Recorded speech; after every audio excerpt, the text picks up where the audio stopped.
Bismillahirrahmanirrahim. Assalamualaikum warahmatullahi wabarakatuh.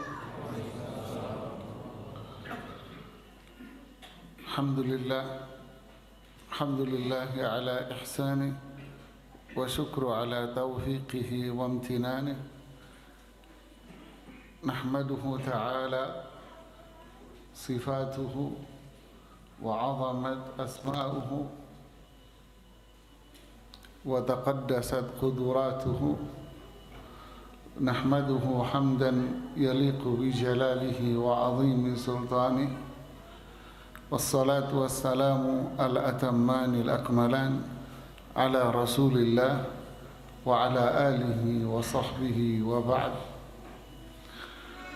Alhamdulillah, Allah pertemukan kita di majelis ilmu. Ini adalah rahmat Allah subhanahu wa ta'ala. Kalau bukan karena rahmat Allah, tidak akan ada yang bisa menyatukan dan mengumpulkan dengan apapun dari dunia yang dia miliki. Rahmat Allah yang menuntun kita untuk berkumpul di tempat yang sangat indah ini. Semoga Allah subhanahu wa ta'ala mengajarkan kepada kita apa yang tidak kita ketahui dan menjadikan apa yang kita ketahui bermanfaat buat kita di dunia dan di akhirat. Para jemaah, tema kita di kajian malam hari ini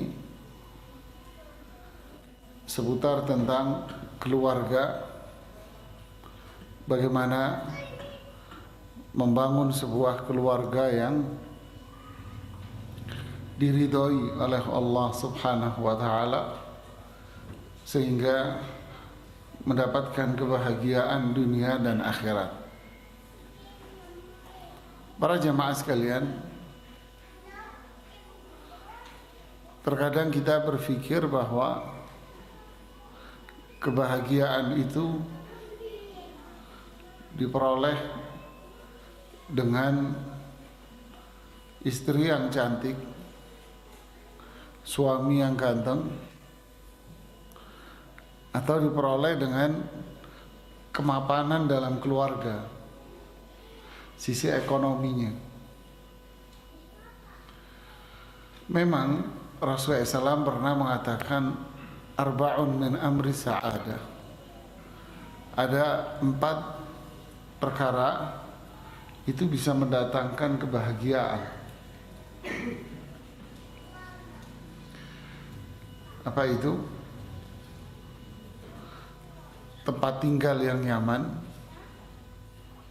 kendaraan yang nyaman, tetangga yang baik, dan istri atau pasangan yang saleh. Hadis itu menyebutkan istri yang salihah. Memang ini mendatangkan kebahagiaan, benar. Tapi berapa banyak orang yang memiliki rumah yang nyaman, tapi dia tidak mendapatkan kebahagiaan. Begitu pula dia bahkan memiliki mobil-mobil yang mewah, dia tidak mendapatkan kebahagiaan itu.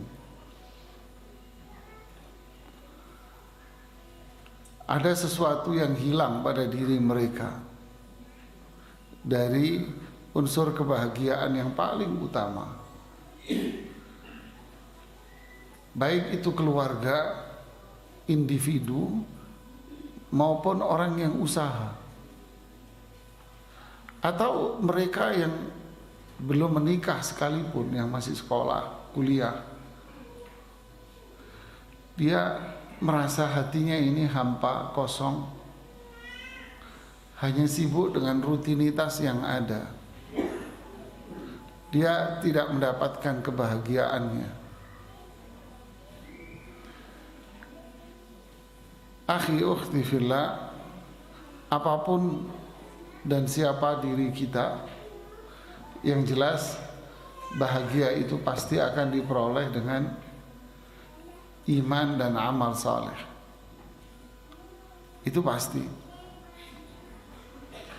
Kita sudah menikah, belum menikah, kita punya usaha, siapapun diri kita, maka iman dan amal saleh itulah yang menjadi kunci kebahagiaannya. Banyak ayat-ayat yang menyebutkan akan hal ini. Yang pertama ada ayat surat An-Nahl ayat 97. Allah berfirman, "Man 'amila salihan min dzakarin aw untha wa huwa mu'min falanuhyiyannahu hayatan thayyibah wa lanajziyannahum ajrahum bi ahsani ma kanu ya'malun." Siapa yang beramal saleh, laki maupun perempuan, dan dia beriman, maka kami, kata Allah, akan berikan kehidupan kepada dia dengan kehidupan yang bahagia. Dan kami, kata Allah, akan memberikan balasan dari amal dan imannya itu pada mereka dengan balasan yang jauh lebih baik dari apa yang mereka perbuat. Para ulama menjelaskan makna dari ayat ini dengan mengatakan yang dimaksud dengan amal soleh adalah perbuatan amalan yang sesuai dengan Al-Quran, yang sesuai dengan petunjuk Rasulullah Sallallahu Alaihi Wasallam.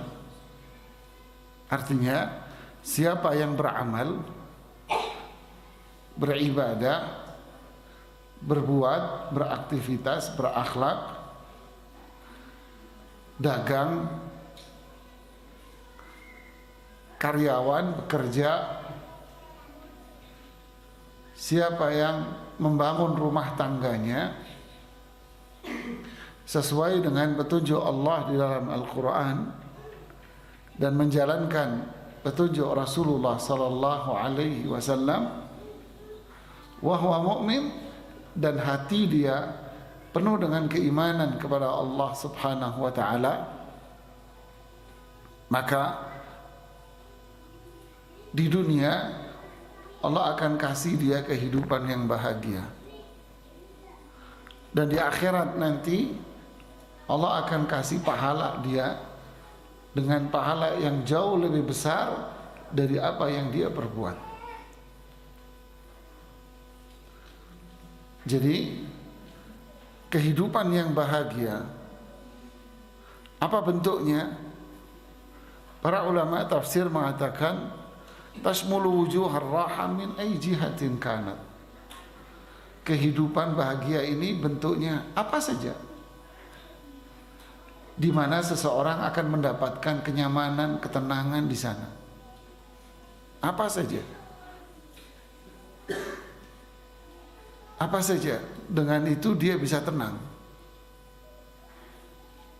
Dijelaskan dalam hadis Abdullah bin Amr bin As, bentuknya adalah qad aflaha man aslam wa ruziqa kafafan wa qanna'ahu Allahu mimma ata. Sungguh bahagia orang yang patuh kepada Allah, taat kepada Allah. Wa ruziqa kafafan, lalu Allah kasih dia rezeki yang cukup. Wa qanna'ahu Allahu mimma ata, dan Allah jadikan dia orang yang qanaah atas apa yang Allah berikan kepada dirinya. Jadi kuncinya adalah kebahagiaan itu iman kepada Allah dan dia beramal saleh sesuai Quran dan petunjuk Rasulullah Sallallahu Alaihi Wasallam. Maka di dunia Allah akan kasih dia rezeki yang cukup buat dia. Rezekinya itu cukup buat dia. Dan Allah akan berikan rezeki yang menjadikan dia itu merasa puas dengan apa yang Allah berikan kepadanya. Nah, ini adalah jaminan Allah. Berarti hatinya itu lapang, hatinya itu tenang. Berapapun rezeki yang Allah berikan kepada dia, cukup buat dia, dan dia merasa cukup dengan rezeki itu. Allah berikan dia tempat tinggal, dia nyaman dengan semua itu. Allah takdirkan dia menikah dengan si fulana, dan si fulana ditakdirkan menikah dengan si fulan ini, dia puas dengan apa yang dia miliki, dia bangga itu. Ini kebahagiaan jemaah. Jadi kuncinya adalah iman dan amal saleh. Iman di sini adalah tauhid, amal adalah mengikuti petunjuk Rasulullah SAW. Berarti dia terjauh dari namanya syirik kepada Allah, dia terjauh dari perbuatan maksiat, dia terjauh dari perbuatan yang bernilai unsur bid'ah yang tidak sesuai dengan petunjuk Rasulullah Sallallahu Alaihi Wasallam. Berarti bahagia di sini tidak harus kaya dia, tetapi dia mendapatkan sesuatu yang bikin dia senang.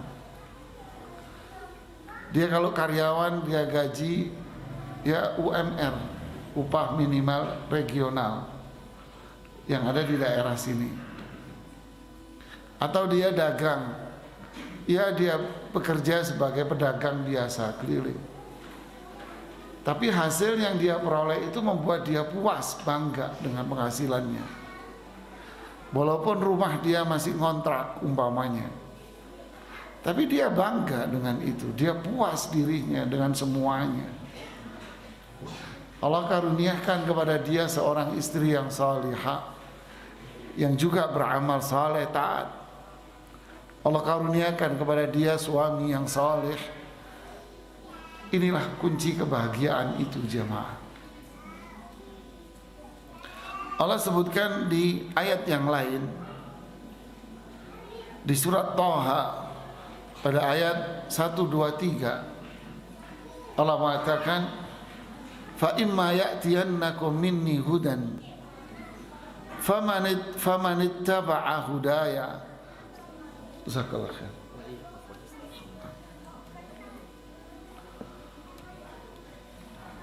Fa imma ya'tiyannakum minni hudan faman ittaba'a hudaya fala yadhillu wa la yashqa.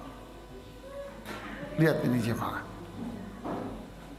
petunjukku yaitu Al-Quran, yaitu petunjuk Rasulullah SAW pula, ya'tiyannakum, telah datang kepada kalian. Kalian memahami itu, kalian belajar itu, lalu kalian mengamalkan petunjuk Rasulullah SAW ini. Hasilnya apa? Fala yadhillu fid dunya wa la yashqa fil akhirah. Di dunia dia tidak akan tersesat, di akhirat dia tidak akan sengsara dengan azab. Orang tersesat itu senang apa sedih jemaah? Sedih, tertekan dia. Tapi kita happy sih insya-Allah, walaupun lewat jalan yang gak umum ya. Luar biasa jalan ke sini. Obat nyamuk kalah ya akhi. Obat nyamuk kalah, tahu obat nyamuk kan? Obat nyamuk masih melingkar, ini melingkar ular. Subhanallah ya. Begitulah kehidupan. Tapi kalau dia sudah tersesat, dia akan menderita, tertekan batinnya dia.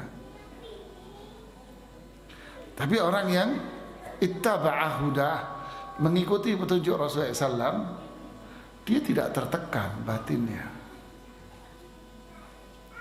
Dia tidak akan dipenuhi dengan kegalauan, kegelisahan.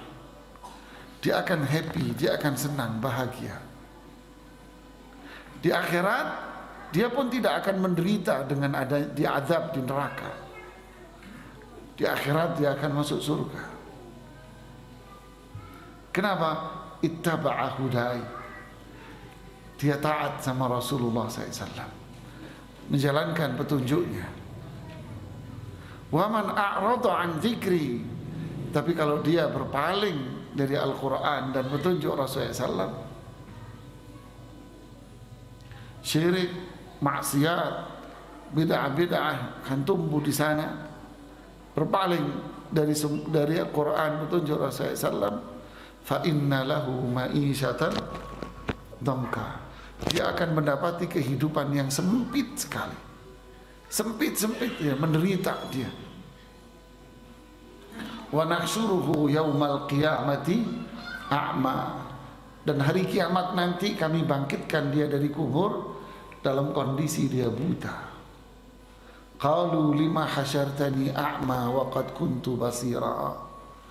Ya Allah, kenapa engkau bangkitkan aku dari kubur dalam kondisi buta, padahal dulu aku bisa melihat? Allah menjawab, kadzalika a'tatka ayatuna fanasitaha wa kadzalikal yauma tunsa. Dulu kamu di dunia dibacakan kepada kalian ayat-ayat Al-Quran, diajarkan kepada kalian Al-Quran, hadis-hadis Rasulullah SAW, tapi kalian masa bodoh, gak peduli dengan itu semua. Fakadzalikal yauma tunsa. Demikianlah kalian hari ini akan dilupakan sama Allah Subhanahu wa ta'ala. Dulu kalian tuli dan buta terhadap Al-Quran dan hadis. Hari ini kami jadikan kalian tuli dan buta beneran.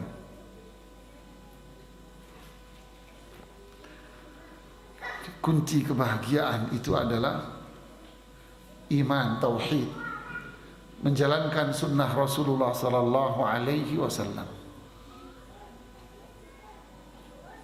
Jika penuh dengan syirik, maksiat, bid'ah, maka hasilnya adalah firman Allah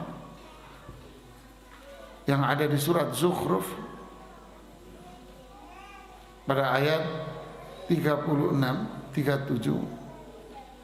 Wa man ya'shu 'an dzikrir rahmani nuqayyid lahu syaitanan wa huwa lahu qarin. Siapa yang berpaling dari Allah, berpaling dari Quran, petunjuk Rasulullah SAW, nuqayyid lahu syaitanan, kami akan tunjuk setan untuk menemani hidup dia. Fahuwa lahu qarin, setan ini akan menemani hidup dia. Wa innahum la yasudduna 'anis sabil, setan itu akan menjadikan kalian tidak akan beriman dan taat sama Allah. Wa yahsabuna annahum muhtadun, dan setan akan menjadikan kalian merasa sebagai orang yang baik.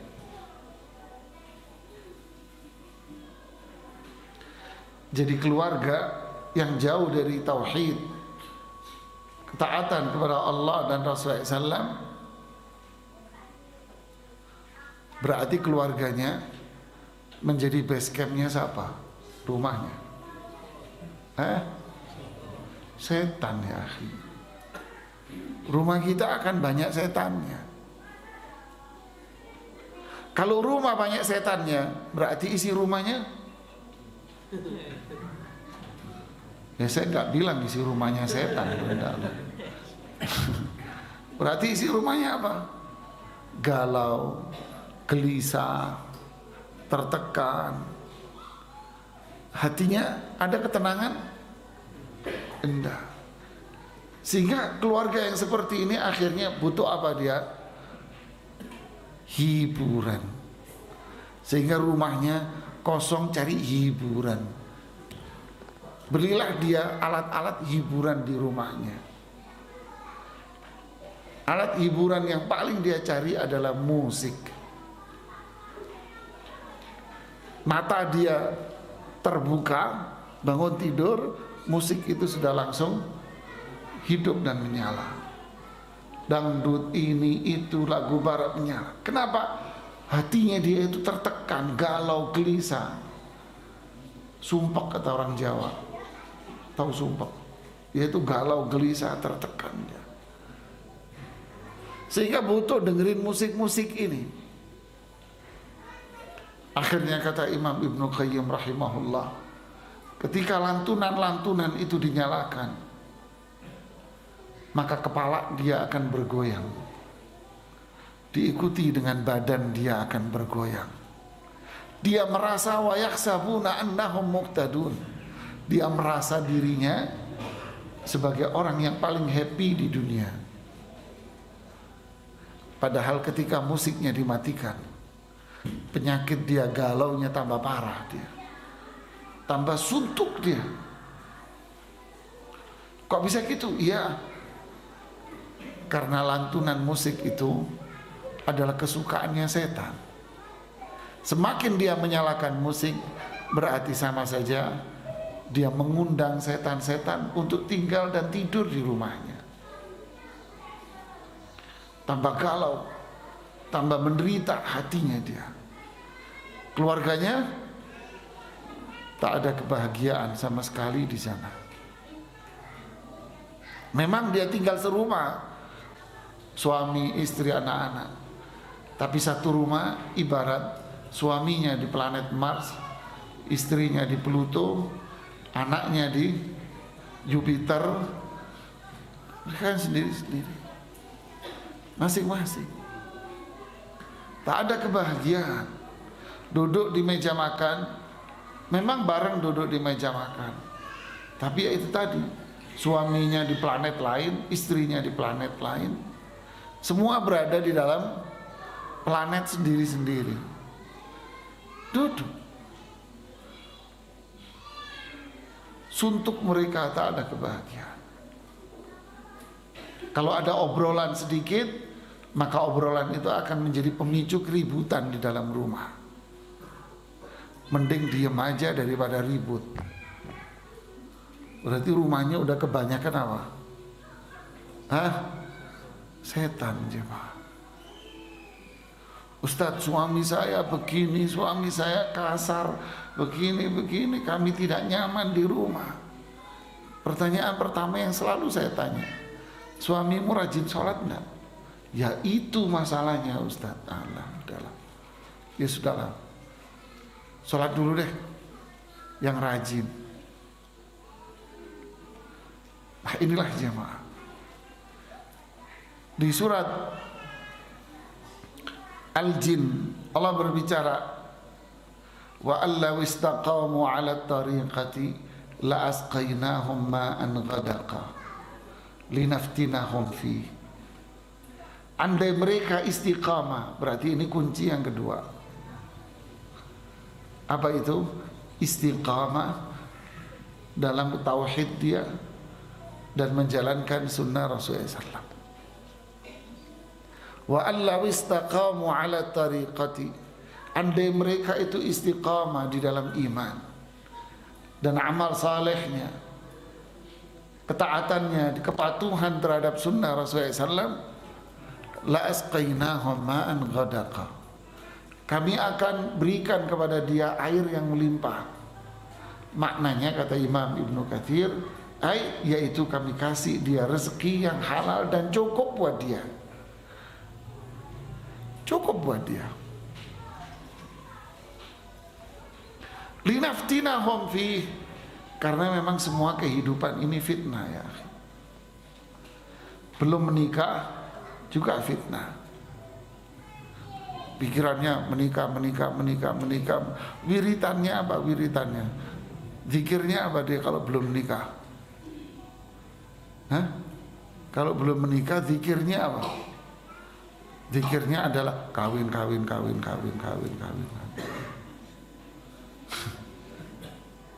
Sudah menikah, pikirannya apa? Pengen punya anak. Setelah punya anak, apa wiritannya?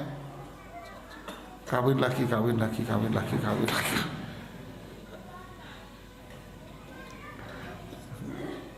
Begitulah seterusnya manusia. Belum punya motor, wiritannya apa? Punya motor, punya motor, punya motor. Sudah punya motor, mobil, mobil. Itu kapan kelarnya?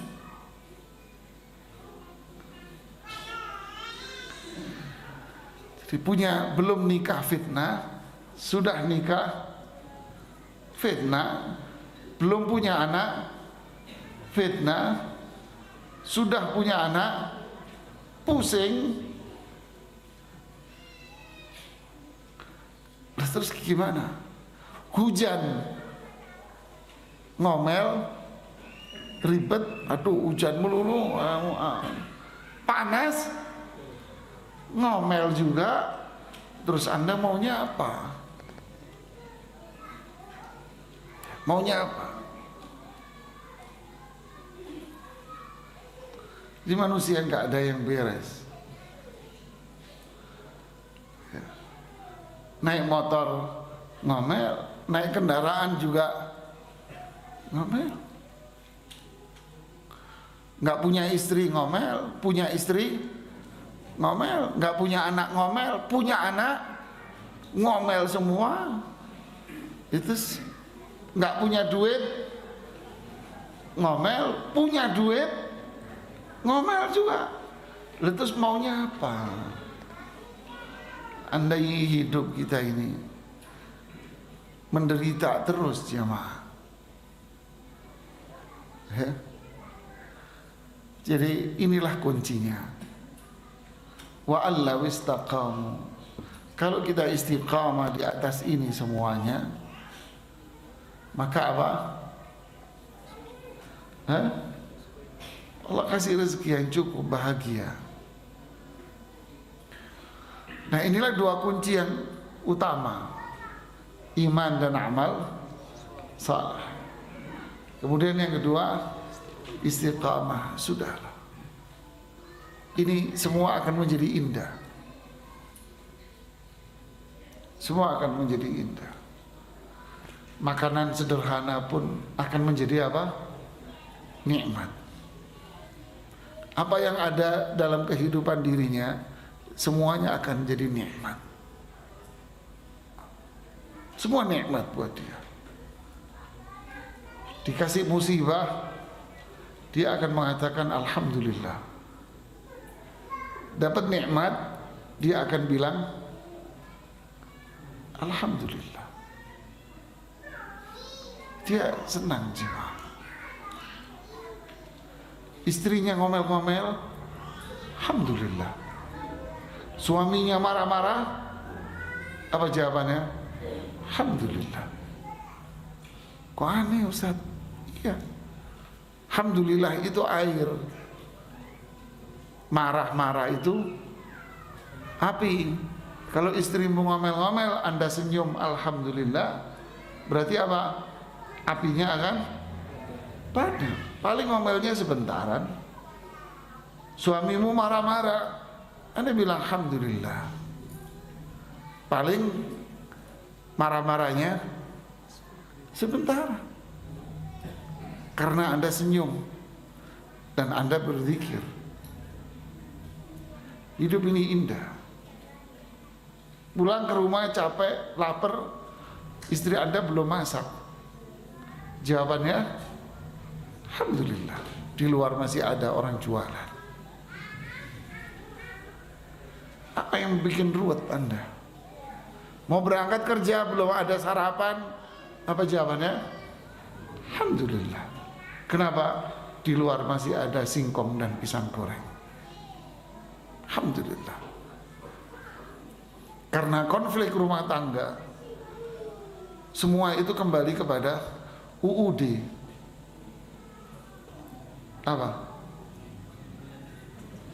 Apa UUD? Hah? Ujung-ujung duit. Padahal kalau kita minum secangkir jahe ini terasa hangat jemaah. Gak percaya? Saya coba dulu, bismillah.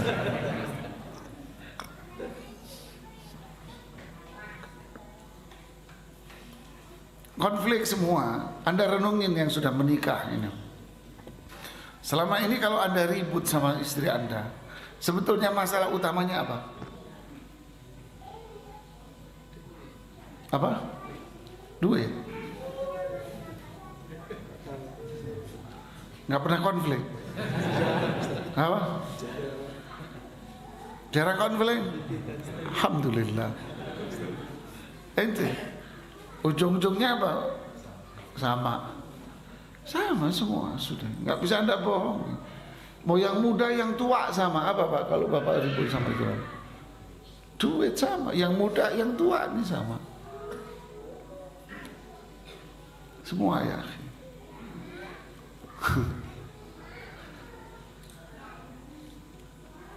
Tapi kalau kita alhamdulillah, ajaban li amril mu'min inna amrahu kullahu khair.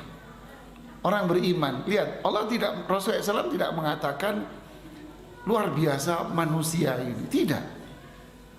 Tapi Rasulullah SAW bilang hebat orang beriman ini.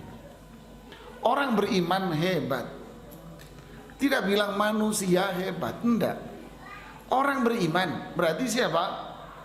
Yang ada iman, amal saleh, ketakwaan. Hebat dia. Kenapa? Semua urusan dia itu baik. Dia ditimpa musibah, alhamdulillah, sabar dia. Maka musibah itu berubah menjadi karunia. Dikasih nikmat, alhamdulillah, nikmat itu jadi nempel dan akan datang nikmat-nikmat yang lain.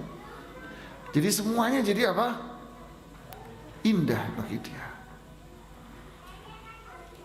Kebahagiaan. Inilah dua kunci utama. Yang ketiga, kunci yang ketiga adalah apa?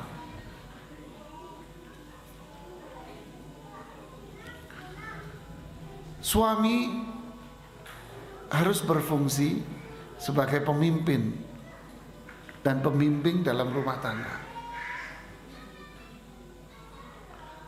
Suami harus jadi pemimpin dan pembimbing dalam rumah tangga.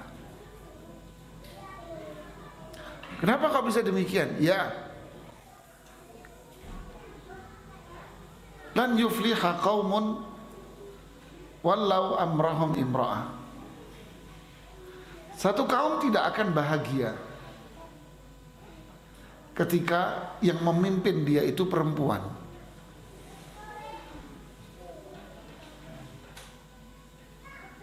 Jadi sepanjang hari banyak laki-laki suami yang mengeluhkan. Banyak sekali jemaah yang mengeluhkan. Apa itu? Istrinya melebihi jenderal bintang 4. Ngatur semuanya. Duit Anda diatur sama dia. Kemana uangnya pergi, buat apa, semua diatur. Sampai Anda mau pakai kolor diatur sama dia. Kamu mau kemana, pulang jam berapa, kamu mau ngasih siapa, duitmu kamu kasih siapa, diatur semua sama dia. Gimana pekerjaanmu? Ini istri bintang 10 ini. Kalau bintang 7 itu obat, puyer. Ini bintang 10 ini jemaah, bikin puyeng kepala malah. Ya. Ngatur dia. Berarti yang jadi pemimpin di rumahnya siapa? Istrinya. Makanya disebut menteri dalam negeri. Ngatur dia semua. Ini rumah tangga nggak akan beres ya Pak. Nggak akan beres. Ada satu ikhwan pengajian kita datang ke kantor saya, tempat penerbitan buku anak-anak. Karena saya bikin buku anak-anak ya. Dia datang, Ustadz kalau saya beli buku anak-anak ini saya dapat diskon khusus ya. Ya udah tak kasih diskon khusus buat ente. Nah ini mau beli yang mana? Nanti dulu deh Ustadz, saya tak minta izin istri. Innalillahi wa inna ilaihi raji'un. Ini laki yang tersisa lelakinya doang. Laki-laki yang tersisa cuman lelakinya. Ini la haula wala quwata illa billah. Ya akhi, kunci kebahagiaan itu adalah Allah jadikan Anda wahai suami pemimpin yang ngatur, yang mengendalikan, yang bimbing. Allah sudah atur ini semua kewajiban. Ar-rijalu qawwamuna 'alan nisa. Laki-laki itu pemimpin pada istrinya. Qawwamun 'alan nisa, pemimpin. Pemimpin itu apa? Dijelaskan oleh Imam At-Tabari, tanggung jawab itu laki-laki atas keluarganya semua. Tanggung jawab apa? Semua. Sandang, pangan, papan, bimbing mereka, akhlak mereka. Laki yang mengakhiri tanggung jawab. Kenapa? Karena dia juga membimbing mereka. Dibimbing, ngajarin mereka. Ini adalah laki, tanggung jawab semuanya, terus yang bimbing mereka. Inilah laki-laki. Kenapa kok laki-laki yang mimpin? Bima faddalallahu ba'dahum ala ba'dhin wa bima anfaqu min amwalihim. Karena laki-laki itu Allah lebih utamakan daripada perempuan. Dan karena yang kedua, laki-laki lah yang tanggung jawab atas infak terhadap mereka.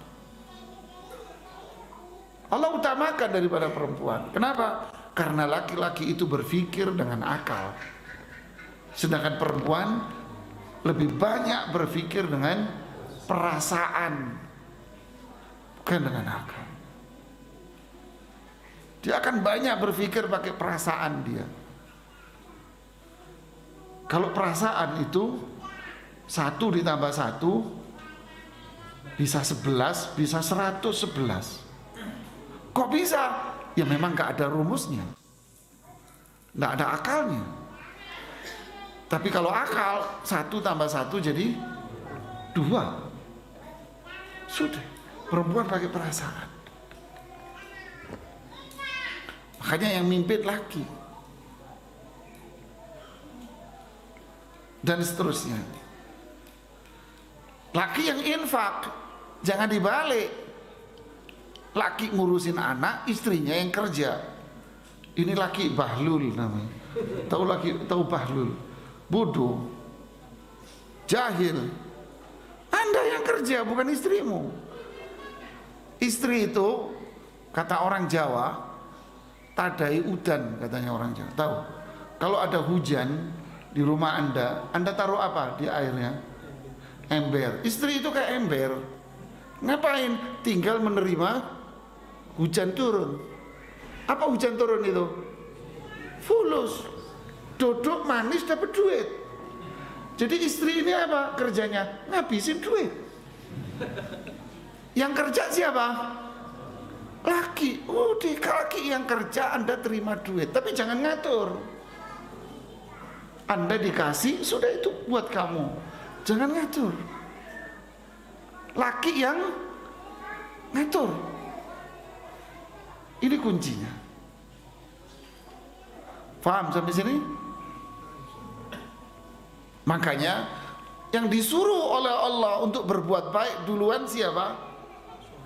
Suami. Qu anfusakum. Jaga diri kamu wahai suami dari neraka. Suami dulu yang disuruh. Suami dulu yang disuruh karena Anda pemimpinnya. Karena Anda yang bimbing mereka. Anda dulu yang disuruh untuk taat sama Allah. Setelah itu baru istri dan anakmu. Kita yang disuruh. Kata Sa'id bin Musayyab, inni la usalli fa'atadzakkaru abna'i fa'azidu fi salati.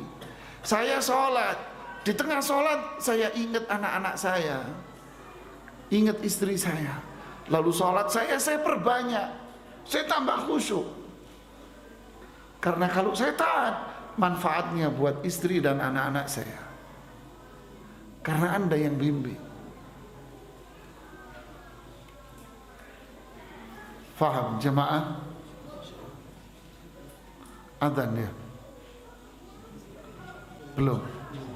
Dan juga Allah berfirman di surat Thaha ayat 132, wa'mur ahlaka bis-salah, suruh istrimu salat, suruh istrimu itu taat, suruh istrimu sedekah, suruh istrimu puasa, suruh istrimu melakukan ketaatan kepada Allah. Tapi kamu jangan ngatur suamimu, jangan. Kalau suamimu salah, nasihati. Nanti ini tugasnya perempuan, kita akan sebutkan. Suruh istrimu ini, suruh istrimu ini. Siapa yang disuruh oleh Allah?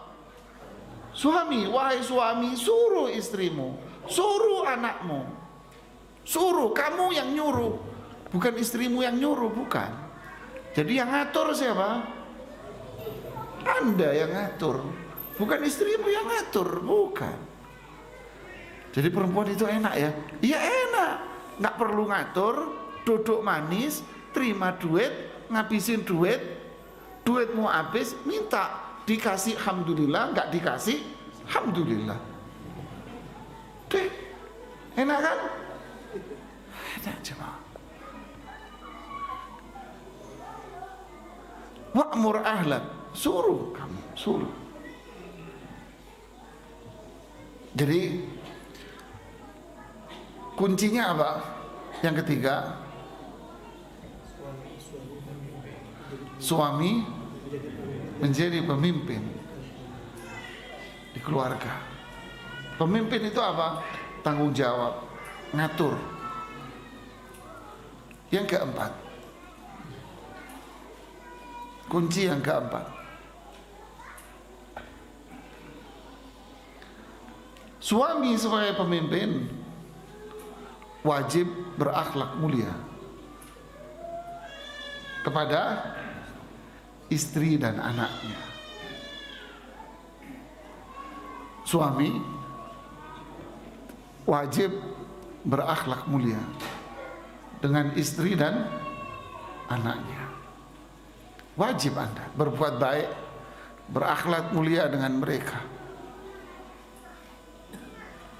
Karena Allah bilang di surat An-Nisa ayat 19, wa'ashiruhunna bil ma'ruf. Pergaulilah istrimu itu. Berarti siapa yang disuruh di sini? Suami lagi. Pergaulilah istrimu itu bil ma'ruf, dengan baik. Baik itu apa? Perintah Allah dan Rasulnya. Baik itu gimana caranya? Dengan ucapan dan perbuatan. Seolah-olah Allah ingin mengatakan, bicaralah kamu wahai suami dengan istrimu dengan kata-kata yang baik, santun. Berbuatlah kamu wahai suami dengan istrimu itu dengan perbuatan yang santun. Tapi Ustadz, istri saya, mohon maaf ibu-ibu ya, ini cuma contoh aja, insya Allah tidak ada di sini. Ustadz, istri saya ini ngomel aja, nuntut banyak. Jawaban saya, Anda memegang ranting dahan pohon lama ini, Anda memegang ranting. Ranting ini banyak durinya. Bagaimana Anda memegangnya? Apakah ketika Anda tahu bahwa saya mau ngambil bunga yang di sini, anggap ini bendera merah putih ini, saya mau ngambil ini. Terus di sini banyak apanya? Durinya. Anda memegangnya dengan begini? Begini Anda megangnya? Hah? Kalau memegang langsung begini berarti megangnya dengan cara apa? Hah? Lembut apa kasar? Harusnya kalau ini banyak durinya, megangnya gimana? Oh ini kan sini. Kenapa? Banyak. Ketika Anda memegang begini, Anda mampu nggak memegang ini? Selamat nggak?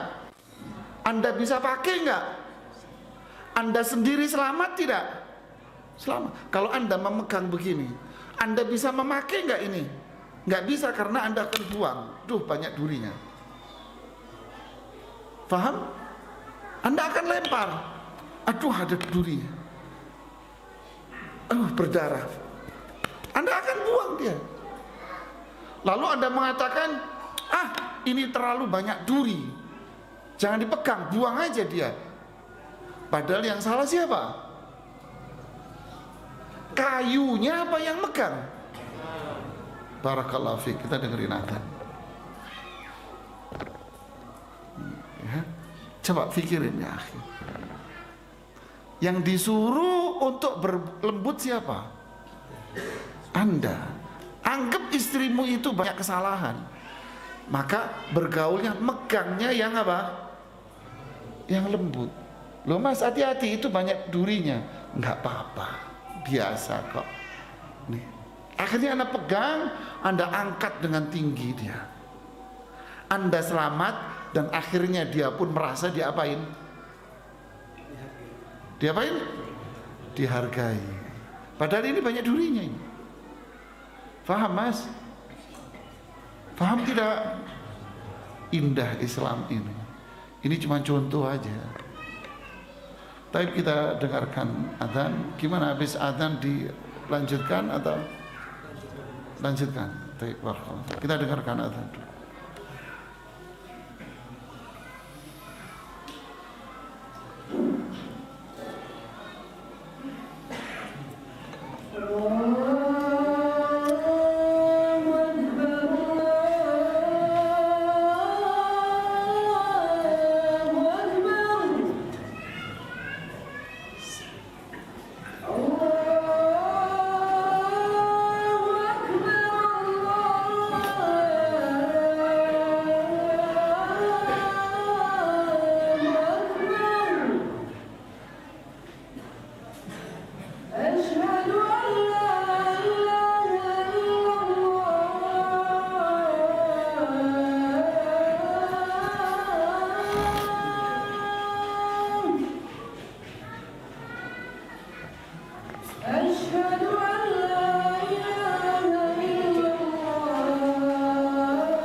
Ya, kita lanjutkan.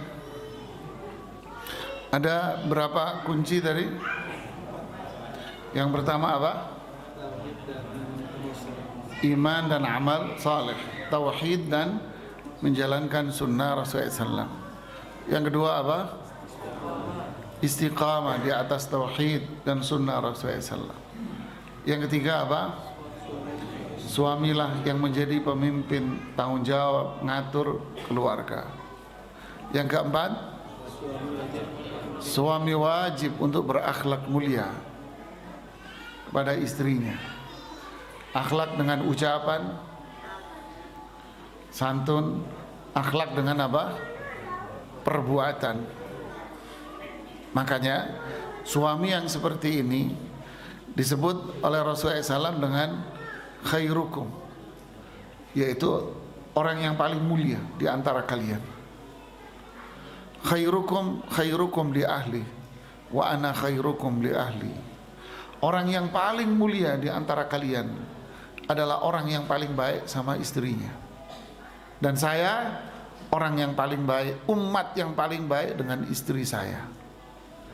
Jadi Syekh Muhammad Shalih Al-Utsaimin rahimahullah menjelaskan hadis ini dengan mengatakan, kalau Anda, kita, saya, Anda ingin mengetahui si fulan ini orang baik atau tidak, dari mana caranya?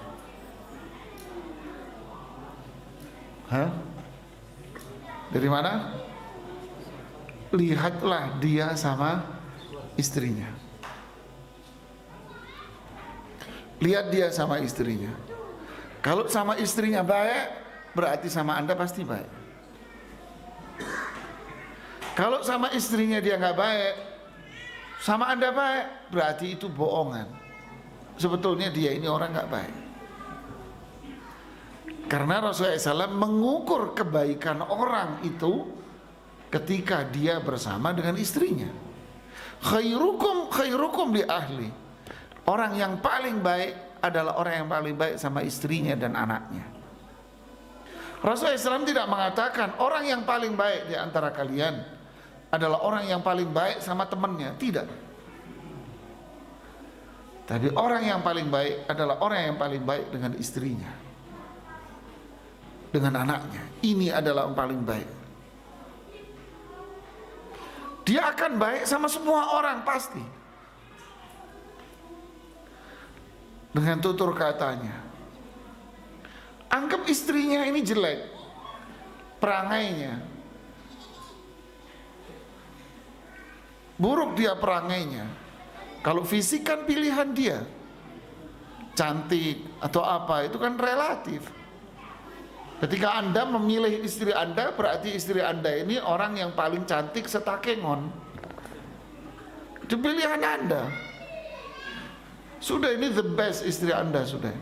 Sisi wajah fisik menurut Anda, ya kan? Karena cantik itu apa? Relatif. Nah, yang penting sekarang adalah cantik, akhlak, perbuatan, amalnya, hatinya. Anggap istri Anda jelek perangainya, tapi Anda yang harus baik. Sesuatu yang buruk, jahat, kalau yang megang itu orang baik, maka yang buruk jadi apa? Jadi baik. Dengan izin Allah. Semua bangsa Indonesia dengar namanya Dr. Jamal. Di Indonesia dengar Dr. Jamal. Siapa? Dokter yang tinggal di Malang, kerjanya ngapain? Ngumpulin apa? Sampah. Sampah di tangan orang pinter jadi barang yang berharga. Berharga dia, menarik bagi dia. Sini sampahmu setorin ke saya bikin barang berharga. Begitulah orang yang cerdik, pandai. Karena orang yang cerdik, yang pandai adalah yang kunci yang pertama, tauhid. beramal saleh, menjalankan sunnah. Inilah orang yang pandai. Kenapa? Karena dia hidupnya ditemani sama siapa? Malaikat. Pasti dijaga. Man shalla subha fahuwa fi zimmatillah. Siapa yang rajin sholat subuh, yang laki di masjid, maka Allah jaga dia, Allah kawal dia.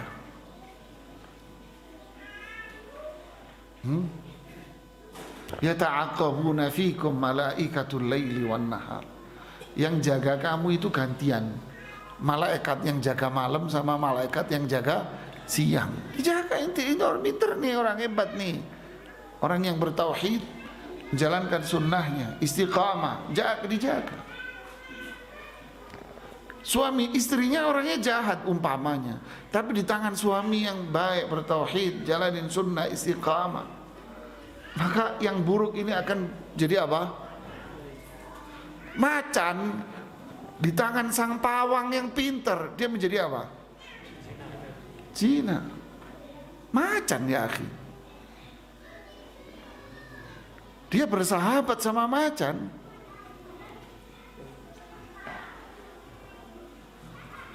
Bersahabat sama macan. Udah nyampe sini baru dikasih tahu, Ustaz, jalur yang Ustaz lewati itu banyak macan, yang kenapa nggak ngomong dari tadi loh? Kalau tahu kita nggak nongkrong tadi di situ, alhamdulillah nggak ada yang kenalan sama kita yang lewat gitu. Akhi, ya kayak contoh, Anda tahu orang penggemar mawar, mawar yang indah, yang mahal, yang gede itu pasti durinya tajam, tapi dia bisa. Durian tajam, tapi banyak yang jualan. Karena dia pinter tahu.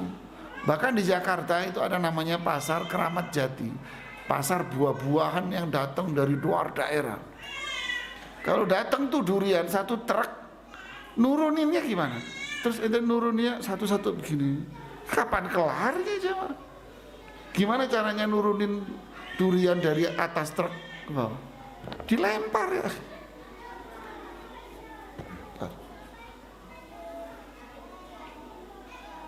Kok bisa? Nggak tahu, belajar sama dia. Sama pula semangka yang gede-gede, lembek, jatuh sebentar, hancur, pecah. Sama perempuan ini, kawarir, gelas. Ente lepas gelas ini, jatuh, apa? Pecah. Itulah perempuan. Bahasa Sundanya peyem, perempuan. Ya kan, perempuan. Kalau orang Sunda bilang peyempuan. Peyem itu apa tahu? Tape. Tahu peyek? Ini peyek, ini cewek ini.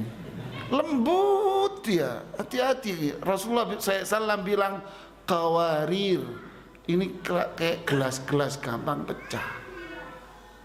Gimana caranya nurunin semangka dari atas truk satu-satu biar nggak hancur? Kapan kelarnya? Besok lusa kelar. Dia punya ilmunya. Kalau Anda tak punya ilmunya, pecah terus itu istrimu. Faham? Itulah akhlak. Dia akan baik nanti. Dia akan baik. Buaya pun bisa menjadi sahabat sama Anda. Ya. Saya punya teman kajian, sudah taubat sekarang. Ini cerita dia dulu. Dia menjadi pelatih anjing terganas di dunia.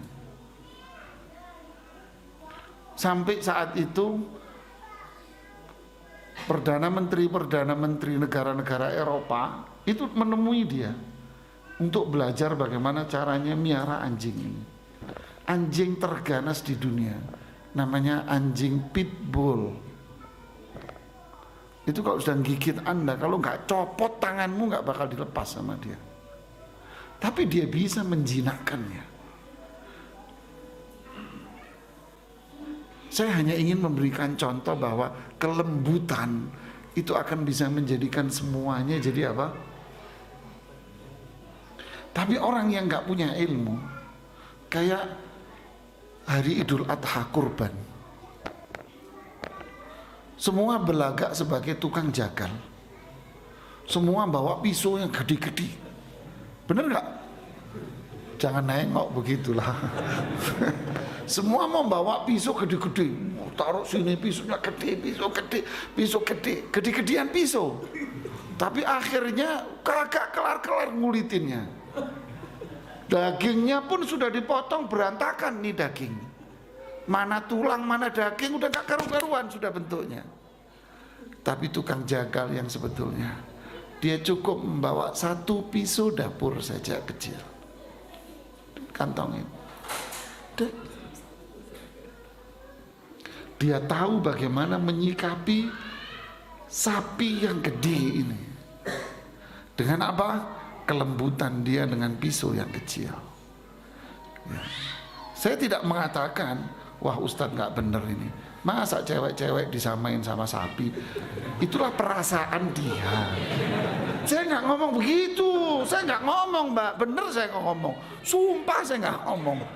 Saya cuma ngasih contoh kepada ini loh laki-laki. Saya mengatakan istrimu ini lembut-lembut. Ya. Kalau toh dia kasar, tetap dia adalah orang yang lembut. Nah inilah suami yang baik, adalah suami yang harus berakhlak mulia. Paham sampai sini? Ini kalau kita bahas terus gak kelar-kelar. Yang keberapa? Yang kelima. Hafalin lo ya. Saya nggak mau Anda keluar dari sini terus nggak punya apa-apa. Enggak, hafalin. Yang kelima apa? Yang punya kewajiban menafkahi keluarga itu adalah suami. Suami yang tanggung jawab untuk menafkahi istri dan anak-anaknya. Berarti yang punya kewajiban untuk bekerja siapa? Suami. Istri ngapain? Ngapain? Ngapain, Bu? Nah, keren, Masya Allah. Barakallahu fiki. Memang dia dikasih duit untuk diapain? Jadi habisin. Seneng. Kalau ngomong sama Anda ya, Abi atau apalah manggil Anda terserah, duitnya habis, alhamdulillah. Seneng saya sebagai suami, duitnya Anda habisin, alhamdulillah. Alhamdulillah. Berarti apa? Berarti pakaian Anda dicuci, pakaian Anda dibersihin, dia beli makan, dia masak. Ini terlepas yang masak dia atau yang masak warung pakai jasa sopir ojek, itu nggak ada masalah. Yang penting habis ada makanan, rumah bersih, pakaian bersih, anak bisa bayar SPP, alhamdulillah. Habis. Kamu ini gimana sih dikasih duit dihabisin? Ya termasuk duit ditaruh di museum, dihabisin dong, ganteng, gitu kan ya. Jadi yang punya kewajiban nyari duit siapa? Suami yang nyari duit. Istri nerima. Saya mau kerja Ustadz membantu suami, ngapain? Maksa diri, capek-capekin aja. Tinggal terima duit kok nyapain diri cari duit. Paham? Kemudian suami punya kewajiban menafkahi. Berapa? Sesuai dengan rezeki yang Allah kasih. Nah itulah iman dan amal saleh yang menjadikan dia punya sifat apa? Qanaah. Dan iman yang menjadikan dia yakin bahwa rezeki yang Allah berikan kepada saya cukup. Ini budget saya, ini anggaran yang Allah berikan kepada saya sekian, pasti cukup. Pasti cukup. Ini budgetnya sudah, ini anggarannya segini. Allah berfirman di surat At-Talaq ayat yang ke-7, liyunfiq dzu sa'atin min sa'atih. Hendaknya suami yang punya kelebihan, ya nafkahmu kepada istrinya lebihin. Jangan bakhil. Lebihin, kasih yang lebih. Seneng ini istrinya. Bener seneng jemaah. Lebihin. Anda dikasih Allah rezeki lebihin. Biasanya 1 juta umpamanya, ini contoh aja. Biasanya 1 juta udah, kali ini rezeki Anda banyak, ya lebihin 1,5 juta, lebihin 2 juta, biar dia senang. Anda kan senang dikasih rezeki lebih sama Allah, ya bikin istri Anda senang juga, tambahin dia. Ya, nanti dia akan beli bedak lebih mahalan dikit. Nanti dia beli pernis aquaproof di mukanya. Kan kadang mukanya kinclong tuh kan perempuan kan ya. Mukanya kinclong. Kalau kita tahu yang kinclong itu apa? Pernis yang buat kayu itu loh yang kinclong. Saya nggak tahu mbak namanya apa, saya nggak ngerti. Kadang mukanya dia kayak anti air begitu kan cewek. Kayak aquaproof begitu loh. Saya nggak tahu itu apa namanya ya. Ya sudahlah, itu dunia perempuan yang Anda nggak perlu tahu, dan saya juga nggak akan pengen tahu gitu ya. Ya sudahlah, itu kecantikan juga buat Anda. Kalau Allah kasih rezeki lebih buat Anda, lebihin buat dia, biar dia bisa cantik dan wangi di rumah buat Anda. Ya. Wa man qudira alaihi falyunfik mimma atah. Kalau Allah kasih rezeki Anda segini pas, ya udah itu rezekinya. 1 juta, ya udah 1 juta ini cukupin. Berarti saya nggak bisa beli aquaproof sama pernis lagi, Ustaz. Ya zaman dulu juga nggak akan kenal begitu-begituan. Ibu kita, mak kita juga cuman beli bedak Viva yang di warung harganya 500 perak. Iya Bu ya?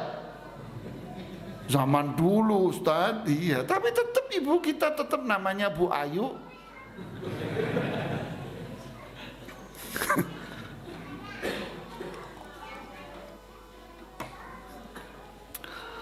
Jadi intinya yang punya kewajiban memberikan nafkah siapa?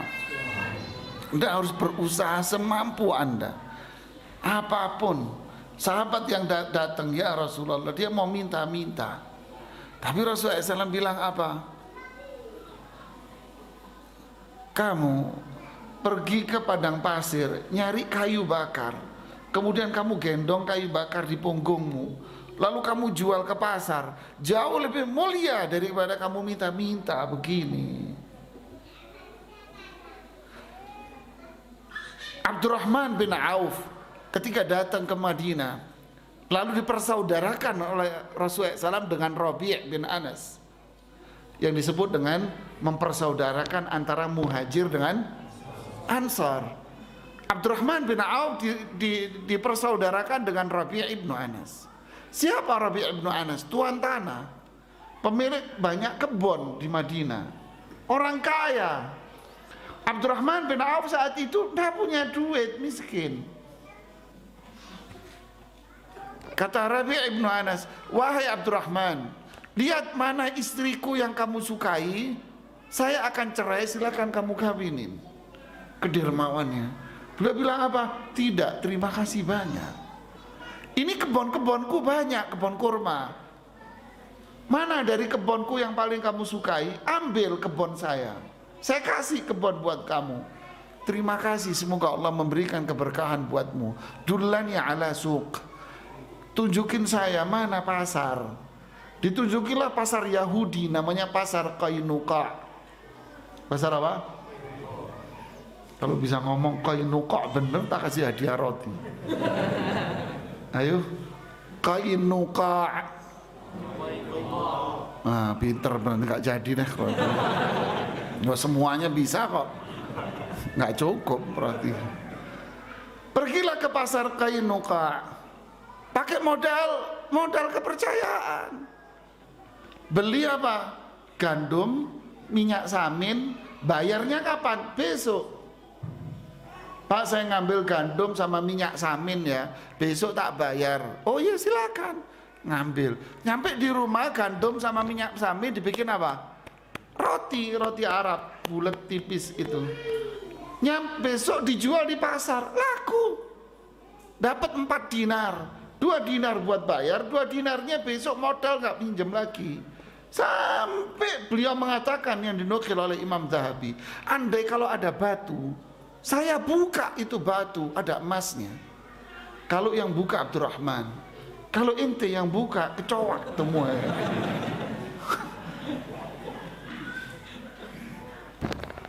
Dimulai dari apa? Lah sih, dimulai dari tidak ada modal. Lu kok bisa dia?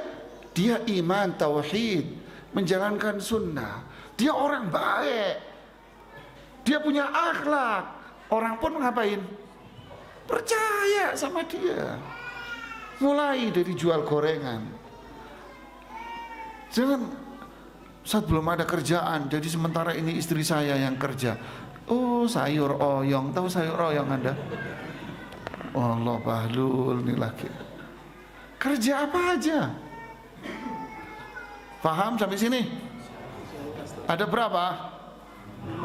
Yang pertama apa tadi? Iman, amal saleh, tauhid, mengikuti sunnah, terus istiqamah. Terus yang ketiga, suami itu pemimpin. Yang keempat, suami berakhlak mulia. Yang kelima, suami menafkahi. Sekarang giliran yang perempuan.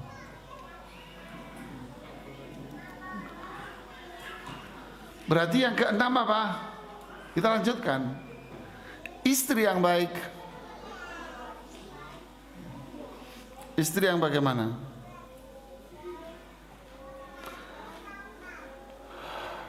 Istri yang baik, istri yang salihah adalah istri yang taat sama suaminya. Istri yang taat sama suaminya. Karena kelanjutan dari surat An-Nisa ayat 34 tadi itu, Ar-rijalu qawwamuna 'alan nisa bima faddalallahu ba'dahum 'ala ba'din wa bima anfaqu min amwalihim. Ini laki semua. Laki itu pemimpin. Kenapa? Karena Allah utamakan laki-laki daripada perempuan. Karena laki-laki yang menginfak, memberikan infak. Deh, ini suami. Setelah itu Allah bicara tentang perempuan. Fassalihatu qanitatun hafizatun lil ghaibi bima hafizallah. Adapun istri-istri yang salihah adalah istri yang qanitah. Ustadz, istri saya qanitah, Ustadz. Namanya mas. Ya nama istrimu qanitah, saya nggak nanya. Iya. Qanitat adalah wanita yang bertauhid taat. Berarti yang mana? Yang pertama kan. Jadi suami istri qanitah bertauhid. Qanit laki-laki, perempuan qanitah. Hafizatun lil ghaibi bima hafizallah. Apa itu? Taat sama suaminya, menjaga kehormatan suaminya. Inilah wanita yang salihah. Istri yang salihah yang dipuji oleh Allah, khairu mata'id dunya, sebaik-baik kekayaan dunia. Kekayaan dunia apapun bentuknya, paling mahal-mahalnya pun masih kalah dengan apa orang sini bilang inong apa? Ipak. Oh ipak, kalau inong sono ya. Ipak. Ipak ini bahasa Jawanya nggak enak ini gitu. Jadi semua masih kalah dengan apa? Wanita salihah. Kalah. Khairu mata'id dunya, sebaik-baik kekayaan dunia itu wanita yang salihah. Wanita yang salihah taat sama suaminya. Subhanallah.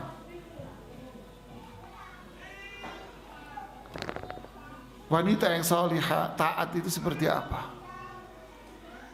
Apa bentuk wanita yang taat sama suami? Kata Rasulullah SAW, kriterianya adalah tuti'uhu idza amar. Dia sami'na wa ata'na. Iya, saya kerjakan. Kapan? Kalau Anda nyuruh dia. Kamu suruh ini? Iya. Kamu suruh itu? Iya. Kamu nggak boleh begini? Iya. Nurut dia. Dia nggak bantah. Apalagi sampai mengeraskan suara dia.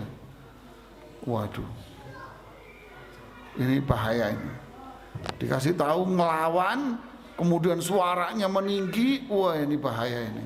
Rupanya dulu bekas jualan sayur di pasar. Ini nyata aja. Ada seorang telepon sama saya, Ustadz saya bisa telepon. Oh ya silakan telepon dia. Ustadz saya pusing sama istri saya.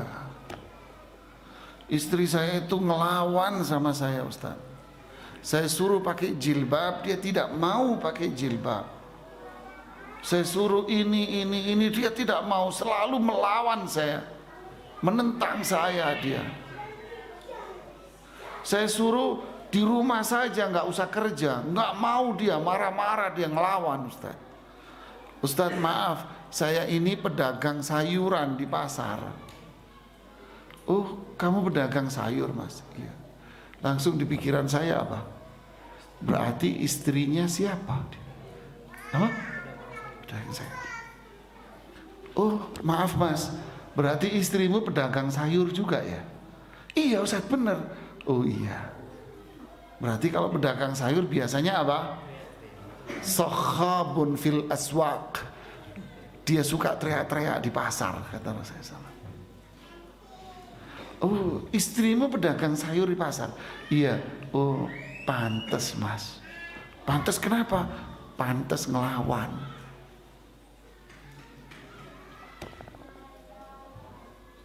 Makanya Aisyah radhiyallahu anha mensifati Rasulullah SAW wala sakhaban fil aswaq. Rasulullah SAW tidak suka teriak-teriak di pasar. Rasulullah SAW juga dagang di pasar, dagang, tapi dia bukan suka teriak. Tapi kalau dia suka teriak-teriak, makanya ngelawan kamu Mas. Diam langsung nih orang. Iya ya Ustaz ya. Iya. Saya suruh dia nggak usah dagangan lagi, di rumah aja biar saya yang ngurusin dagangan. Nggak mau Ustaz, marah-marah saya, dibentak-bentak. Ya wajar Mas, mau dia pedagang pasar. Sama lagi, Ustaz istri saya ngelawan begini. Saya nanya, Mas kerja kamu apa? Saya supervisor di sebuah perusahaan. Tugas saya kontrol agen-agen toko-toko di mall-mall. Nah, langsung pikiran saya nyangkut. Berarti dia kenal sama istrinya di mana? Di mana? Di mall, di toko. Mas, kamu kenal istrimu ini di toko? Iya Ustaz, istri saya aslinya penjaga toko. Kalau penjaga toko mall suka ngomong apa? Boleh lihat aja, nggak apa-apa. Ayo silakan, kan gitu kan penjaga toko ya. Niru, pintar anaknya, hebat anaknya. Begitulah manusia, dia akan meniru siapa yang ada di sekitarnya. Jadi sekarang ngelawan kamu Mas ya? Iya ngelawan. Sahabat ini bukan wanita salihah. Allah akan melaknat perempuan-perempuan yang seperti ini. Jadi perempuan salihah taat sama suami. Faham jemaah? Terus yang keberapa? Hah? 7 ya? Wanita yang salihah, istri yang salihah adalah istri yang berpenampilan baik dan melayani suaminya dengan baik.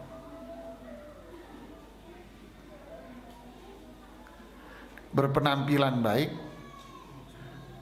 dan melayani suami dengan baik. Ini saya jadikan satu. Berpenampilan baik. Rasulullah SAW ditanya, ya Rasulullah, siapa tipe istri yang paling baik? Ayun nisa'i khair. Apa tipe perempuan yang paling baik, istri yang paling baik? Rasulullah SAW menjawab, alladzi tasurruhu idza nadhar. Dia nyenengin kamu kalau ngeliatin dia. Kalau di rumah ngelihat dia itu nyenengin kamu. Maksudnya apa? Apa? Iya, enak dipandang. Kenapa enak dipandang? Penampilannya bagus. Penampilannya. Apa penampilan itu? Mohon maaf ya, mohon maaf saya detailin. pakaiannya rapi. Orang buta warna pun ngerti warna. Ngerti dia perempuan, ente masih mikir, tapi dia nggak pakai mikir. Kenapa? Karena pakai perasaannya dia.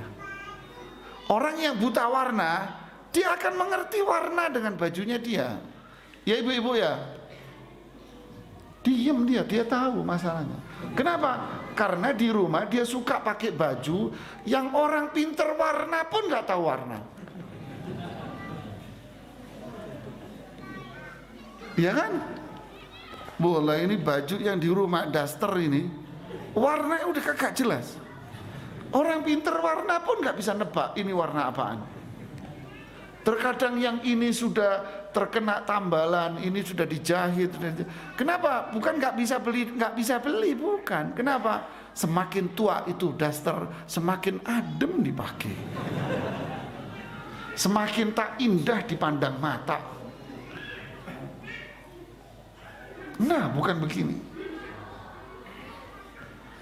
Dia penampilan bajunya itu rapi, indah. Memang ada dalilnya? Nanti ada dalilnya ini semua. Dia bagus penampilan bajunya. Rambutnya disisir rapi kalau dia di rumah. Mandi, pagi-pagi dia subuh bangun langsung mandi. Biar apa? Biar pagi-pagi ngelihat suaminya ngelihat dia itu sudah bening-bening gitu. Bajunya rapi, wangi. Bukan ngelihat pagi-pagi rambutnya. Udahlah, nggak usah diterusin dah. Malu saya gitu. Sampai siang rambutnya begitu itu sudah. Akhirnya dia dengan bawang merah, apa bedanya? Wah. Sehingga kalau mau keluar rumah dandan dulu setengah jam. Tapi kalau sama Anda, la haula wala quwata illa billah. Ya jangan begini banget lah, Pak. Akhirnya dia ngelihat yang di luar jauh lebih bening dari Anda. Di luar lebih bening, lebih rapi, lebih wangi, lebih. Akhirnya taman tetangga lebih hijau daripada taman yang di rumah saya.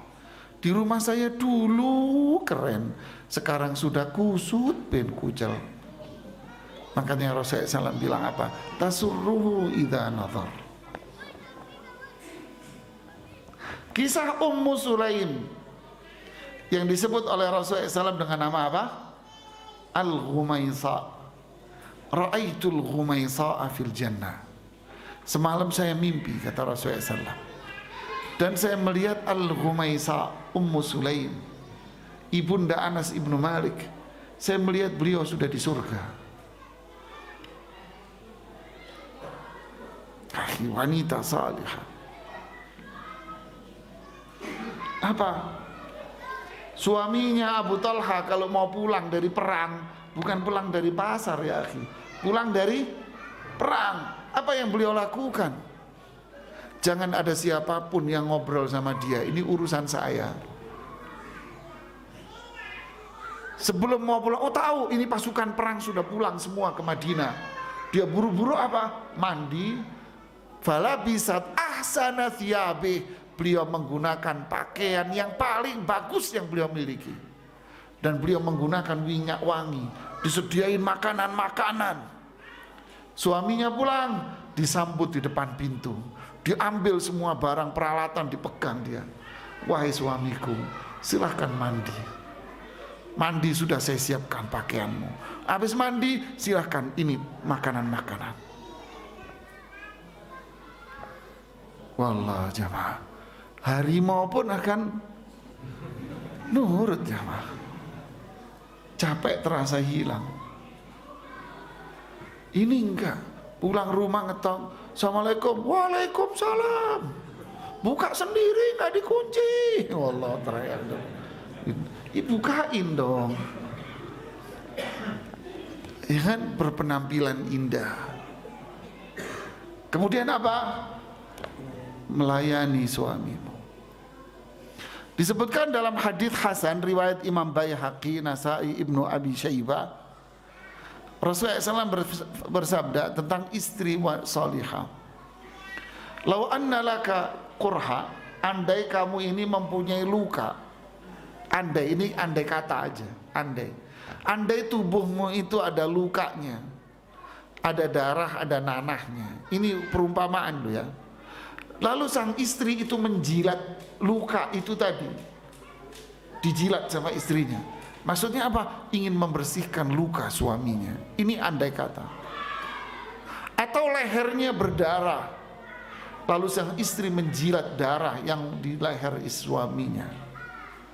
Atau mengeluarkan nanah, atau dia menjilat nanah itu, maka si istri belum bisa dikatakan bahwa dia telah menunaikan haknya, menunaikan kewajiban dia sebagai istri kepada suaminya.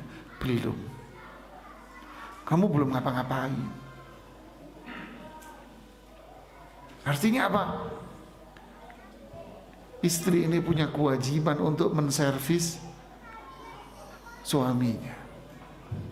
Jangan merasa udah saya sudah seharian ngurusin anaknya, masak apa ini. Udah cukup, tidak, belum.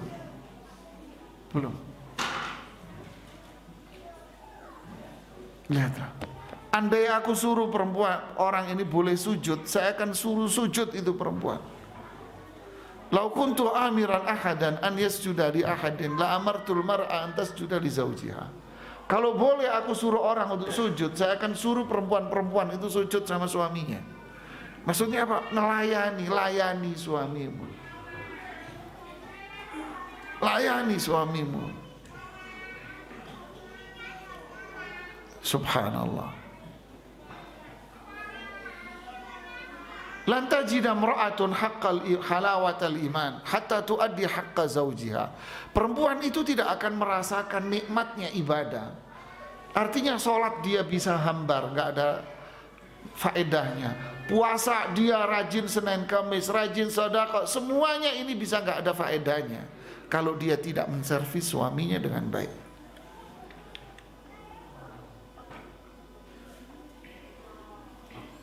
Ini hadis sahih, disahihkan oleh Syekh Albani dalam Sahih Targhib wa Tarhib. Subhanallah jemaah. Inilah perempuan. Makanya perempuan yang seperti ini Rasulullah SAW bilang apa? Idza shallatil mar'atu khamsaha. Kalau perempuan salat 5 waktu, berarti kunci yang mana? Yang mana? Yang pertama, jika wanita ini salat 5 waktu, wa shamat syahraha, dan puasa Ramadan, wa hafizat farjaha, dia jaga kehormatannya, wa ata'at zaujaha, dia akan taat sama suaminya, diservis suaminya, malaikat akan mengatakan kepada anda, udkhulil jannata min ayyi abwabin syi'ti, masuklah anda ke surga dari pintu mana saja yang anda mau, terserah. Jadi wanita masuk surga itu lebih mudah dia taat sama Allah, bertauhid, jalankan sunnah Rasulullah SAW, taat sama suamimu, ya. Kemudian apa? Berpenampilanlah baik, servis suamimu yang baik, layani suamimu yang baik. Dan yang ke-8, jaga kehormatanmu. Wanita yang salihah adalah wanita yang menjaga kehormatan dia dan menjaga harta suaminya. Maka kalau dia melakukan ini, qilalaha, akan dikatakan kepada dia, malaikat akan bilang, silahkan anda masuk surga dari pintu mana saja, terserah deh, mau masuk surga pintu mana saja. Dijaga kehormatan dirinya. Suaminya ada, suaminya enggak ada, dia akan jaga dirinya. Duit yang dititipkan oleh suami kepada dia, dia jaga, tidak dibelanjakan sesuka hatinya. Walaupun tahu suaminya percaya sama dia sudah, tapi dia pun sadar. Suatu hari jemaah, ibu-ibu, ini di Jakarta. Suatu hari ada ibu-ibu datang ke saya. suaminya wafat. Rumah suaminya, rumahnya dia segede seluas sekolahan ini. Kolam renangnya dia segede masjid ini, kira-kira segini kolam renang di dalam rumahnya, gede, mewah, luar biasa. Ketika saya ke rumahnya, ibu ini duduk, suaminya udah wafat. Dia cerita, Ustadz, ini semua dulu rumah ini kecil saat sebelah sini. Lalu saya beli rumah sebelah, saya beli sebelah, saya beli sebelah, saya beli sebelah, saya beli sebelah. Kemudian saya, semua dia bilang saya, yaitu istri ini. Saya yang beli sebelah, saya beli sebelah, saya beli sebelah. Lalu saya bangun rumah ini, saya gedein seperti ini. Kemudian saya punya apartemen sekian, saya punya toko di mall sekian, saya punya tanah sekian, saya punya rumah di sana sekian. Ini asetnya. Anak-anaknya di sebelah saya. Kemudian istri ini bilang sambil meneteskan air mata, Ustadz, semua ini bukan punya saya. Ini bukan punya saya. Punya siapa ibu? Punya suami saya. Anaknya yang tertua ngomong, mama ini ngomong apaan? Bohong Ustadz, ini semua punya mama. Nangis tambahan ibu ini, diam kamu gak tahu. Ini punya suami saya. Kenapa ibu? Saya ini ibu rumah tangga. Saya tidak menghasilkan apapun. Yang bekerja dengan susah payah itu suami saya. Kalau dia mendapatkan uang banyak, dikasih ke saya Ustaz. Ini loh uang yang dikasih ke saya oleh suami ini, saya jaga, saya simpan Ustaz. Karena saya tahu ini bukan punya saya. Terus saya beliin tanah, saya beliin rumah, saya beliin rumah ini gede, saya beli apartemen saya. Ini semua uang suami saya yang saya simpan. Sambil menangis beliau terseduh-seduh. Bukan punya saya, serupiah saya gak punya. Mama ngomong apa? Diam kamu. Saya takut makan harta yang bukan punya saya. Saya bengong. Ya Allah, gimana Ustadz? Bu, hari ini saya belajar banyak dari ibu. Saya bilang, ada berapa perempuan kayak ibu zaman sekarang? Menangis lagi ibu ini. Ustaz, saya takut dosa di hadapan Allah, memakan harta yang bukan milik saya. Kasihan suami saya yang bekerja Ustaz, saya cuma menikmati aja. Nangis nih ibu. Masya Allah, ada berapa perempuan kayak gini? Saya bilang sama anak-anaknya, beruntung kalian punya mama kayak gini. Dijaga harta suaminya. Dia akan sehat. Inilah wanita yang solihah. Tapi umumnya, Ustaz suami saya wafat, dia punya ini harta bersama. Ya kan? Ini udah dari ujung ke ujung, dari Aceh sampai Merauke sana begini bahasanya. Ini harta bersama. Saya kalau digituin, kalau live setiap hari Senin ya, saya ada live setiap hari Senin jam 5 sore waktu Jakarta di Fatwa TV. Setiap minggu keluhan orang mesti begini. Tapi khusus masalah harta warisan. Ini harta bersama Ustaz. Saya nggak pernah percaya itu. Ibu punya uang, kerja, punya penghasilan. Ya enggak sih Ustaz. Loh kok bisa ngomong harta bersama? Berarti harta suaminya diklaim oleh dia sebagai harta apa? Harta bersama. Nggak boleh ini. Ini kayak preman pasar ini. Tuh sopir angkot yang kerja, Anda datang tinggal sini. Loh kayak preman. Nggak boleh, haram alaih. Suami mau ngasih, alhamdulillah, jaga dengan baik untuk kepentingan rumah. Kepercayaan dijaga, amanah. Bukan Anda mengklaim, ini harta bersama punya saya, kan saya istrinya. Loh emang pernikahan ini bernilai saham 50%? Fahamilah ya akhi. Lihat, hafizatun lil ghaibi bima hafizallah. Dia menjaga apa yang ditinggal oleh suaminya sebagaimana Allah menjaganya.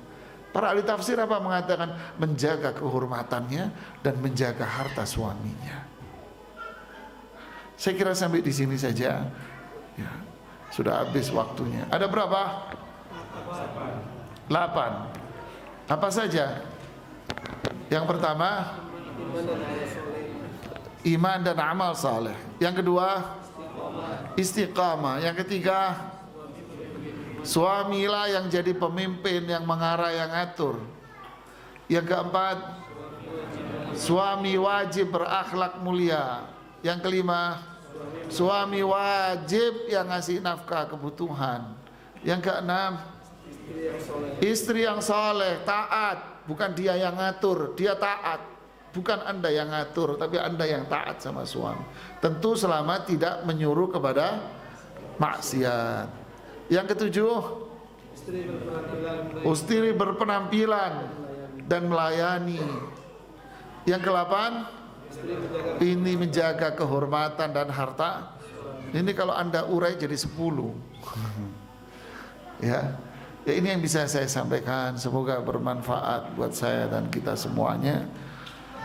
Wallahu a'lam bishawab. Silakan kalau ada yang mau bertanya langsung atau menulis pakai surat cinta juga boleh. Ya, silakan. Assalamualaikum warahmatullahi wabarakatuh. Waalaikumsalam warahmatullahi. Ini Ustaz berkaitan dengan tempat perkara yang membuat bahagia tadi, yaitu tempat tinggal, kendaraan, tetangga dan pasangan yang solehah. Apakah anak yang solehah tidak termasuk kepada perkara kebahagiaan? Iya. Karena jujur Ustaz, saya senang melihat anak saya pada saat saya pulang kantor, walaupun kadang buat saya pusing. Iya. Jadi itu pertanyaan pertama Ustaz. Satu dulu. 4 perkara yang membuat bisa menjadi sebab kebahagiaan: rumah, kendaraan, tetangga, istri yang salihah. Apakah anak tidak termasuk?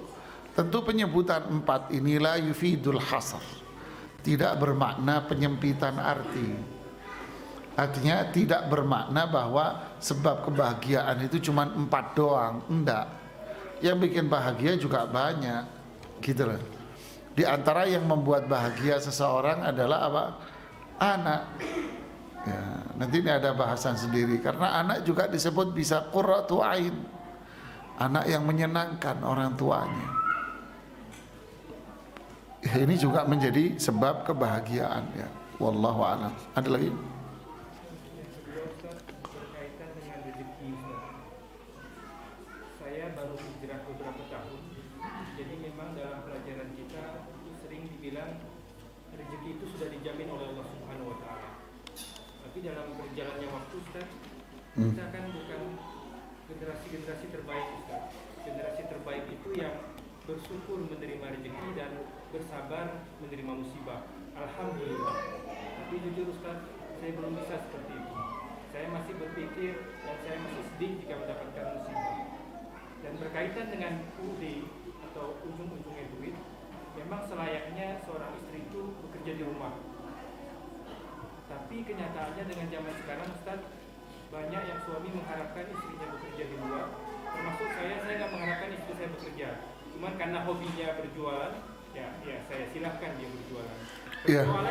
Persoalannya Ustaz, kadang-kadang saya menerima rezeki itu dengan lapang dada untuk diri saya, khususnya untuk makan dan minum sandang pangan.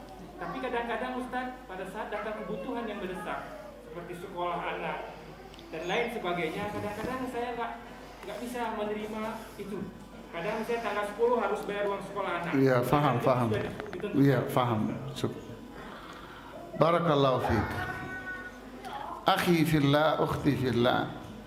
Imam Ahmad rahimahullah mengatakan, al-imanu nisfan. Iman itu terdiri dari 2 bagian.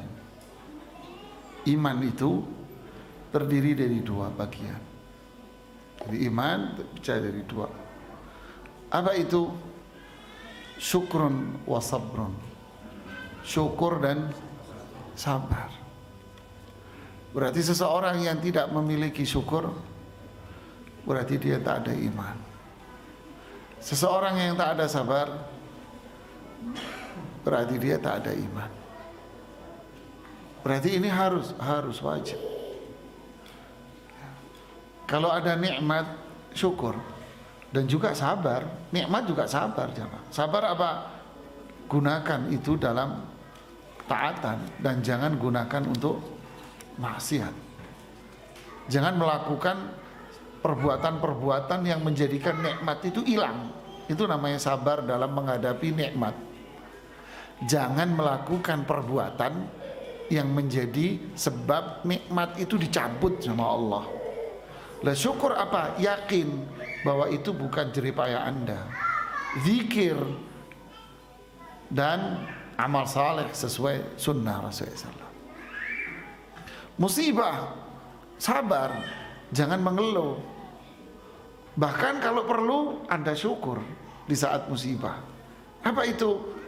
Ucapkan alhamdulillah ketika Anda ditimpa musibah. Inna lillahi wa inna ilaihi raji'un. Gimana? Alhamdulillah, inna lillahi wa inna ilaihi raji'un. Semua milik Allah. Semua yang balik sama Allah lah. Semua Allah yang menentukan. Alhamdulillah ala kulli hal. Ini syukur Anda di saat musibah malah. Ketika itu Anda mengucapkan alhamdulillah. Ini mulia jemaah. Harus kalau enggak kita iman kita sekelas kerupuk nanti. Dapat nikmat rame, dapat 2 hari kerupuknya lembek. Jangan. Kita bukan kerupuk. Kita pengen hamba Allah yang mulia. Ya. Masalah yang ketiga, ini 3 pertanyaan sebetulnya digabung jadi satu sama dia. Apa hukumnya perempuan yang bekerja? Perempuan yang bekerja ini bisa boleh dan bisa haram. Dia boleh bekerja. Kapan? Dengan syarat tidak meninggalkan kewajiban utama dia sebagai istri. 2, tidak menjadikan dia berbuat maksiat di dalam pekerjaan itu, ikhtilat, bergaul dengan ini itu. Berarti pekerjaan yang apa? Di kantor, tidak boleh Anda kerja kantor, karena itu fitnah bagi Anda. Terus boleh apa? Silakan Anda jualan online, jualan makanan, masak, apa jual, kemudian dijual online. Dagangnya di mana? Di rumah. Jualan busana muslimah, beli order dari mana, nanti dia ikut jualan online. Zaman sekarang boleh? Boleh, tidak apa-apa, karena tidak. Anda cuma modal apa? Handphone doang. Tetap di rumah, ngurusin rumah sama anak-anak. Anda modal handphone. Ada jamaah kajian.